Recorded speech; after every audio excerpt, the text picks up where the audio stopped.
Hello besties, ఈరోజైతే మనం Telangana's most famous snacks సర్వపిండి ఎలా చేసుకోవాలో చూసిద్దామా.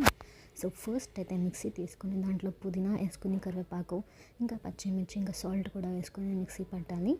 అండ్ పుదీనా ఇస్ ఆప్షనల్. సో తర్వాత బియ్యం పిండి తీసుకొని దాంట్లో పసుపు వేసుకొని, జీలకర్ర వేసుకొని, ఈ మిక్సీ పట్టిన పచ్చిమిర్చి, పుదీనా, కరివేపాకు, సాల్ట్ కూడా వేసి కలపాలి. అండ్ దాంట్లో ఆనియన్ కూడా వేస్తే టేస్ట్ చాలా బాగుంటుంది. సో దాని తర్వాత అయితే ఒక కడాయి తీసుకొని దానికి మంచిగా ఆయిల్ అప్లై చేసి ఈ కలిపి పెట్టుకున్న బియ్యం పిండిని తీసుకొని ఒక ముద్దలాగా చేసి ఆ కడాయికి అయితే మనం మంచిగా కడాయిలో అయితే మనం మంచిగా స్ప్రెడ్ చేయాలి.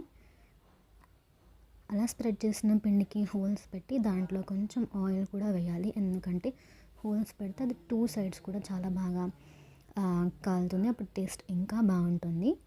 సో ఇలా అప్లై చేసిన ఈ పిండిని స్టవ్ మీద పెట్టి వన్ సైడ్ కాలినాక ఇంకో సైడ్ కూడా ఫ్లిప్ చేసి కాల్చుకోవాలి. అంతే, సర్వపిండి రెడీ.